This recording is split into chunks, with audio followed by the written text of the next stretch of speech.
I just love opening my Christmas poppies in July. Welcome or welcome back if you're new. My name is Kristen and you reached my little corner of the internet. I hope we're all doing so well today and we're staying cool. And you're probably like, Kristen, you're wearing a sweatshirt in the middle of July. It's cold in my house. We are blasting the AC right now because it is stupid hot outside. I want nothing to do with the temperature outside right now. It's kind of weird because my poppy doesn't match the theme of this video. I'm not dressed for the theme of this video. I mean, I have sunglasses on and my makeup's pretty like summery, but we're doing a summer reading vlog and I've been meaning to do this since summer started and I haven't. But I'm ready to dedicate a week to reading some summer books. I've actually already started one. I started The 5-Star Weekend by Ellen Hildebrand because the movie already came out or is going to come out soon. And I saw the trailer for it at the movie theaters and I was like, I had no idea that it was becoming a movie. So I got the audiobook for it, so I started listening to it yesterday, and it's going well so far. So that is going to be our audiobook for this reading vlog, and then a few books on my radar are Perfect Storm, Carly Fortune's new summer release. I'm currently finishing a cowboy romance, and cowboy romances are just a all-season type vibe, but I especially kind of resonate with cowboy like romances kind of in the summertime. I feel like it fits that vibe. So I'm currently reading Cash. I don't know who it's by and I've been reading it for like 2 weeks. I am so trying to get through that book. I'm like almost at the 50% mark and I really, really desperately want to finish that book. So that is also going to be a goal in this reading vlog, to finish that book. And I want to DNF it so bad, but I've never DNF'd a book ever.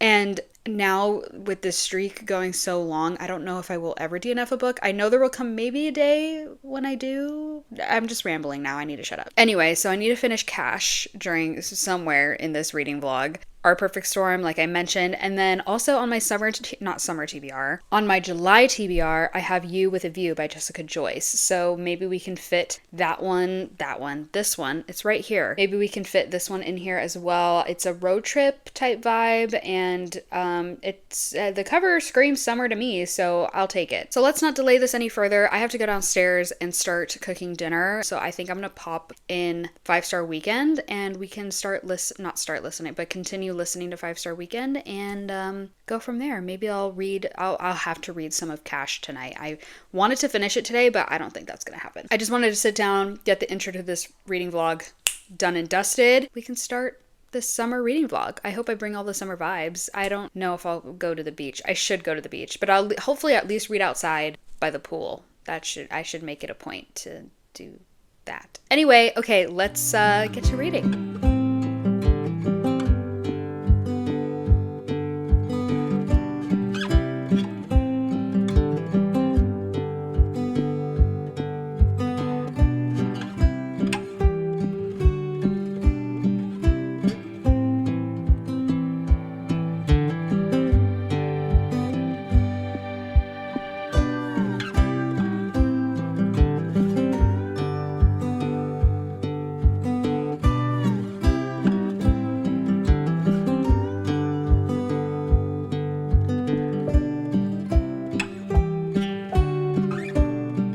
I think we can do our first check-in of this reading vlog. 2 books to update on: the 5-Star Weekend by Ellen Hildebrand and then Cash by Jessica Peterson. Literally didn't know who the author was until right now, and I'm over halfway through the book. Let's start with the 5-Star Weekend because I'm actually I think 60% of the way through the audiobook. I am really enjoying it. I have only read one other book by Ellen Hildebrand, and it was the Hotel Nantucket, and I liked it. I didn't love it, and I haven't picked up another Ellen Hildebrand book since. And when I saw that the TV show for the 5-Star Weekend was coming out, I was like, oh my gosh, now I have an excuse to pick up another Ellen Hildebrand book. So I'm enjoying this book way more than Hotel Nantucket. I'm not really sure if people prefer one or the other. So it follows Hollis, and she is in her mid-50s. Her husband unexpectedly passes away, and she decides to host something called the 5-Star Weekend. Hollis is kind of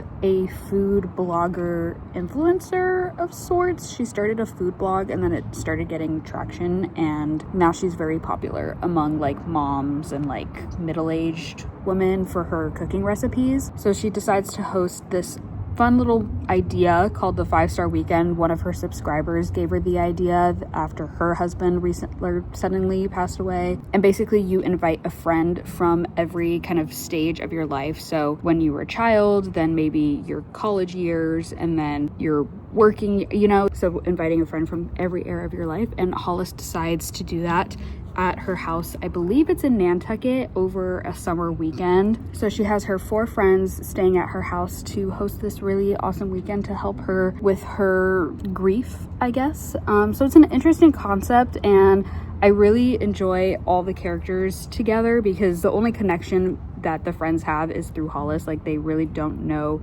each other, and it's so interesting being in like friend groups like that where you're invited because you know the main person that's like gathering everybody, but you don't know anybody else. I'm just really enjoying the story more and all the different point of views that we're getting more than Hotel Nantucket. While Hotel Nantucket was really, I don't know why I'm saying it like that. While Hotel Nantucket was very interesting because it's kind of like White Lotus where we're getting several different perspectives. I kind of like this dynamic of these friends getting acquainted with each other while also trying to help Hollis through her grief. And Hollis is a type A planner, so she has this itinerary planned down to the T, and you know, things are bound to slip up and go off track, and people are maybe not sharing the whole truth about themselves. So it's a very interesting story, and it's keeping me very captivated just because there are so many different things happening in the background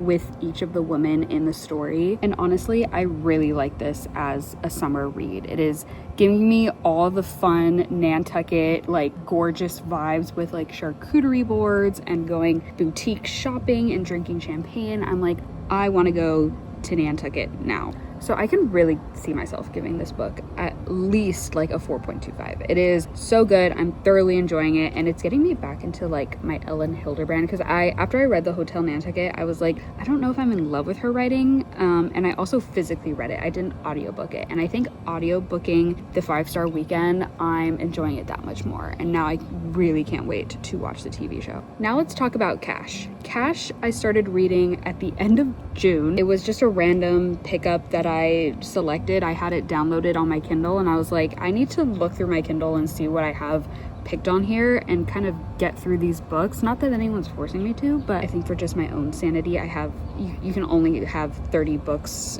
in your Kindle at once, and I'm like, let me see what this book is about. I see it sometimes on TikTok and I see it on Goodreads sometimes, so I was like, let's pick this book up, and wow, it's taking me so long to read this book, and I think that's a problem because it might mean that I don't love it, because if I really like a book, I'm pretty committed to it and I can finish it in under a week, but it's taken me so long to read this book.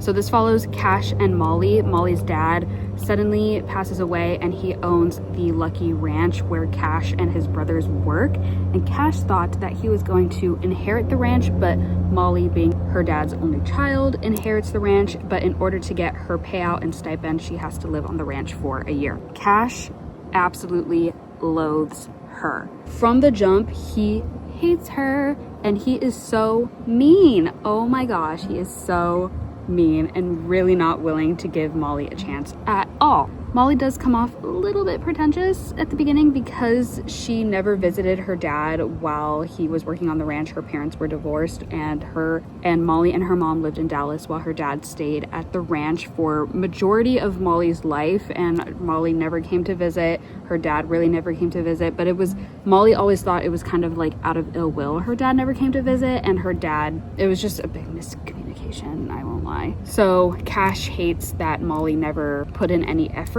to come to the ranch and learn about it and see her dad. That's why he feels entitled enough to take over the ranch after her dad passes away. But Molly needs the money because she has her own cowboy boot business and makes like designer cowboy boots, and it's losing money. So she's in a dilemma. She's like, do I stay at the ranch for a year and put up with these cowboys and learn how to ranch or whatever, or do I lose my business and that's it, my life's over. I almost debated DNFing this book for a while, and then I just decided to push through. I think the story and the writing is just a little bit off for me, and especially Cash. I just don't understand his character. He like hates her, but is also like, why do I find myself like wanting to flirt with her? I'm like, ugh. And it's not necessarily a grumpy sunshine, because I mean Molly is kind of sunshine, but I don't even know how to describe this trope. He's definitely a grump for sure. Is it Cade Eaton in Heartless, right? That's his name, Cade and Willa.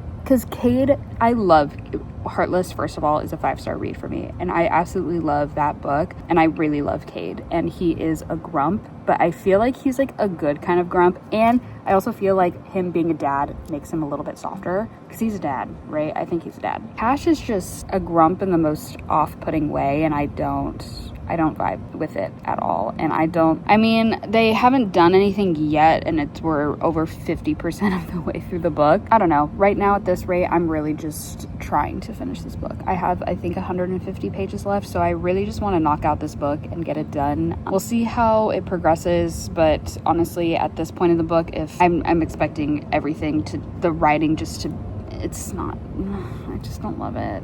I'm just not vibing with it. That's really what it is, which is unfortunate because I really like the concept of the series, because each of the books follows a different brother. They're the River brothers. Their last name is River, I think. So each of the books follow a different brother in this series, and I really like one of the other brothers, and he has a book. So I'm like debating if I give Jessica another chance, but that's where I'm at. So I'm gonna continue reading and hopefully finish Cash today. I'm on page 210 out of 356. So I'm gonna try to get to page 300 right now, and then once I'm there, that's when we're gonna start kind of like stumbling towards the finish line. So let's hopefully finish Cash today and see what book we're gonna pick up next. On my TBR right now, I have a Just for the Summer reread that I really want to do. On my July TBR, yeah, I'm really excited about that. And then I also mentioned You with a View by Jessica Joyce is on my TBR for July as well. So we'll see what I end up picking next. I don't think I'm gonna listen to any more of Hotel Nantucket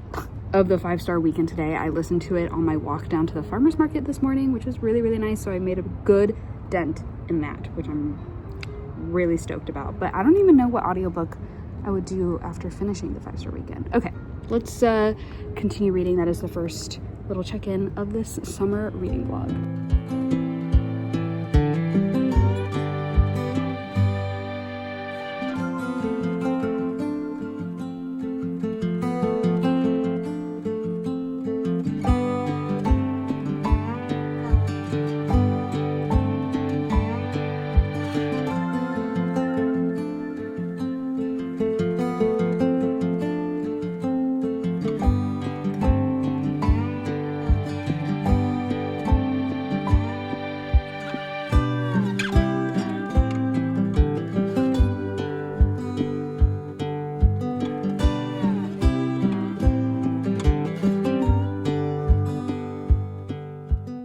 Okay, hitting you guys with another update. I finished the 5-star weekend by Ellen Hilderbrand. Before going into this, I'm gonna give an update on Just for the Summer. I haven't finished Just for the Summer yet. I am a little bit over halfway actually. I'm on page 219, chapter 26. I'm actually going through this pretty quickly, but I am not being shy with my annotation tabs this round. Again, this is a reread for me. I don't know, have I given an update since I started reading this? Oh, I don't know. I don't think I have. Yeah, I picked this up. Hello. My friend and I wanted to reread this book together, so we are doing a 2-person book club essentially, and she gave this book 5 stars her first time reading it. I gave it 4.5, but I could see myself giving this book 5 stars. Like it is just that. I forgot how good this book is. I absolutely love Yours Truly, but like this book just brings like a different vibe, if that makes sense. Maybe it's the men that Abby Jimenez decides to write, because Justin is just wow. And the reason why I highlighted that peanut butter burger quote is burgers because my boyfriend really loves peanut butter burgers, and my boyfriend really reminds me, his personality like reminds me of Justin a lot. So not much to say on this one. I'm enjoying the read, obviously. I'm flying through this. It is just so good. It's like it puts you in all the feels, and like this I feel like is what was missing from The Night We Met. I don't know what's going on with the writing this year from some of my favorite authors, but like recent releases from Elsie Silver, Abby Jimenez, like I haven't read Carly Fortune's new book, but I've heard it's pretty good. The writing from their new novels this year, I just haven't been vibing with, and like going back to these books, I'm like, wow, now I know why I fell in love with their writing. There's just something that Abby put into this book that I'm like, wow, how is this real? Like, when she wrote this,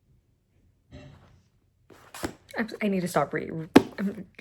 Just going back and reading your highlighted annotations puts you in all the feels. So yeah, enough about this. I'm thoroughly enjoying it. I could see it being bumped up to a 5-star. I won't be surprised if I do it. This book is just summer vibes. The cover, are you joking? Also, an update, I said that I was going to maybe read Carly Fortune's new book, but I realized that she's only selling it in hardcover. That is a whole other conversation that I don't really want to get into because I'm going to start ranting about it from the rooftop. But I'm waiting for it to come out in paperback. Don't know when that's going to happen. Publishers, please stop releasing book strictly only in hardback. I don't want it in hardback. Most of the time, I want the new book in paperback. Please stop. I know you guys are doing it because you want more money because it's a new release and you're only doing it in hardback because it's more expensive. No, I'm protesting that. Thank you. And so I placed a hold on Libby for the audiobook and for the e-reader edition. Don't know when I'm gonna get off the wait list for that. Hopefully before summer is over. So I don't think I'm gonna be able to get to that book in this reading vlog, unfortunately. But now we can talk about the 5-star weekend, which I just finished the audiobook literally like 20 minutes ago. I'm giving this a 4.5 out of 5. This book was perfect except for the way the overarching secret in the plot was revealed to our main characters. I cop out in my opinion, sorry. And I'm glad I read the summary because I would have spoiled what that was otherwise. So I also started watching the TV show last night. It's already so different from the book, which I expected, fine, but it's like some of the changes I'm like, why? And then some of them I'm like, oh, that kind of makes sense. Anyways, with the book, 4.5, really enjoyed this. I almost picked up another Ellen Hildebrand audiobook from Libby for one of her other books. I think it was The Perfect Couple, or there was another one that was also available, maybe 28 Summers, but I decided that 2 Ellen Hildebrand books in one vlog might be a little bit much. So I was searching for other audiobooks as well because now I didn't expect to finish this so fast. That's how much I liked it. I was listening. I don't really listen to audiobooks outside of my daily walks, which is why sometimes it takes me a little bit to finish audiobooks because I only listen to them for about an hour a day. So depending on how long the audiobook is, usually that's how long it takes me to get through the book in a number of days. And when I really like an audiobook, I listen to it outside of my daily walk. I listen to my audiobooks in 2x speed. So obviously I'm finishing it faster in half the time that the audiobook actually is. So sometimes I can get through 50% of the way through an audiobook in a day, maybe 2 days. And I was jamming through this. I didn't expect to finish this. So I was hooked on the plot, the characters, all the different storylines and like personal secrets and like hurdles that each of the women in the book needed to get over, essentially. Because of course we have the overarching plot line of Hollis hosting all of her girlfriends because her husband passed away, but each of the girlfriends have a different life battle that they're dealing with all at the same time. It's a great beach read. Ellen Hildebrand continues to prove why she is the ultimate beach read book writer. If you haven't read this yet, I highly suggest bumping it to the top of your priority list if you're looking for a good summer read. I feel like this book can stretch across so many different age groups as well. If you're in your 20s or if you're in your 50s or 60s, you can definitely,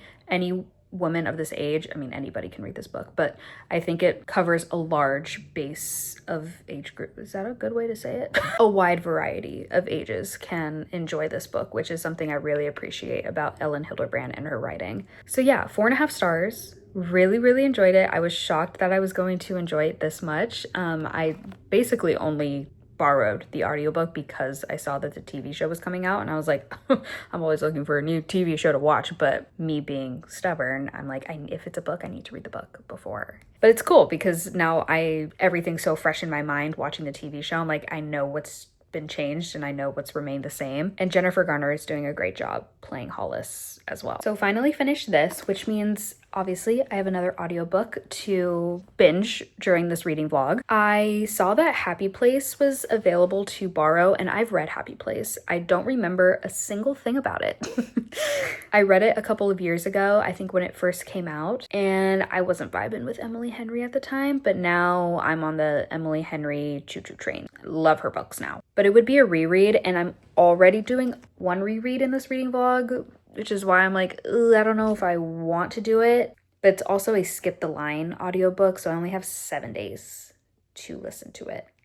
But I saw another summer themed book is available by Tara Dewitt. It's Savor It, the first book in a series, which I'm so happy because a lot of the books I was looking at were books 2, 3, 4 series, and I was like, I can't do that. So the book is called Savor It. Again, it's by Tara Dewitt. It's about Sage. Sage has lived in the coastal town of Spoons, Oregon, not to be confused with Forks, Washington, her entire life. She's learned to love her small world with the misfit animals on her hobby farm and her friendships with the town's inhabitants. But when her 5-year relationship ends and her ex-town golden boy Ian suddenly gets engaged, Sage needs a win, something that will convince everyone to stop pitting her all the time and to put Ian in his place. The Festival of Spoons, the town's annual summer competition, would be the perfect opportunity. She needs just a partner. Insert Fisher Lang. He was a hotshot chef in New York City until the loss of his sister left him numb, grieving, and responsible for his teenage niece, Indy. When Fisher loses his Michelin star along with his love of cooking, his boss sends him and Indy to Spoons on a much-needed summer sabbatical to consult on a restaurant opening.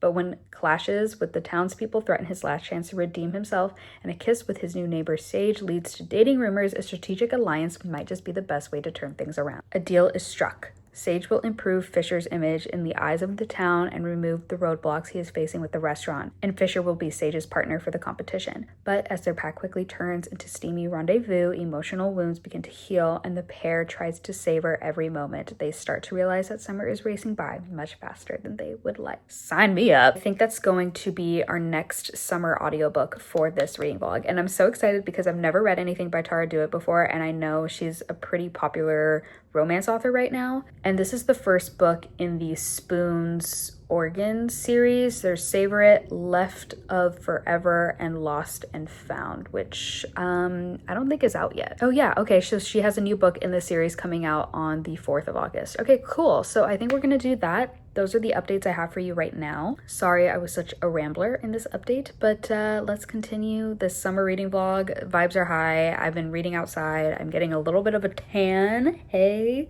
But now it's time to cook dinner, so maybe I'll start the audiobook right now. Okay.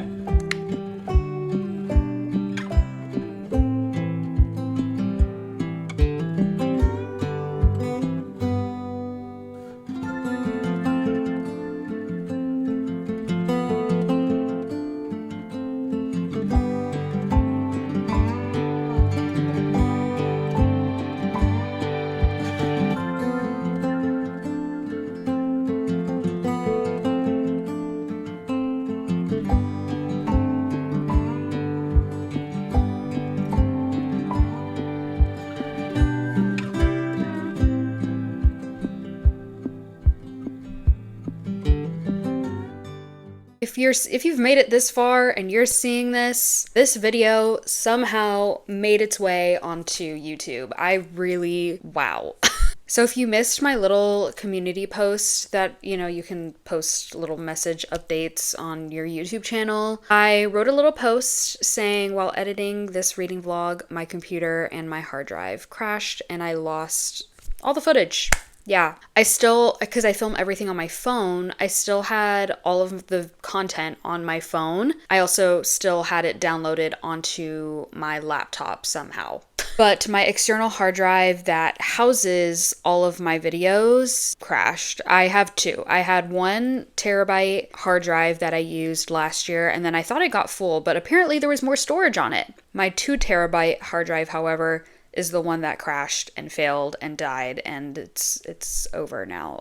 All of the footage on there is completely gone. So that happened a couple days ago, and when it happened, it took everything in me not to lose it. And I actually held it together a lot better than I thought I would. I did cry, that did happen. But I just had to step away from my computer and not think about what had just happened for a few days. So the problem was the hard drive that I use, it's only meant to be like a storage unit for all of your footage. It is not meant to be like plugged in and actively edit footage on it, like, or else it's going to do exactly what happened to me. So long story short, I was able to find my 1 terabyte hard drive from last year. It was only half full for some reason. That was crazy. And I was able to re-edit the entire reading vlog on that hard drive, even though it's the exact same brand of hard drive that crashed my 2 terabyte hard drive. So I'm treading lightly right now. I need to desperately get the other hard drive that I'm able to edit on in my hands. And it's also because my computer does not have enough storage for me to have videos and edit on it. So I need an external hard drive to keep my bigger footage off of my computer, if that makes sense. A lot of technical stuff. I know, I'm sorry to bore you with that. I just wanted to explain what happened, but it's resolved now. I'm feeling a lot better. But we have reached the end of this reading vlog. I finished reading Savor It and Just for the Summer, but a few updates on the other books that I read. So the book that I started this reading vlog with was Cash by Jessica Peterson, I want to say, and I originally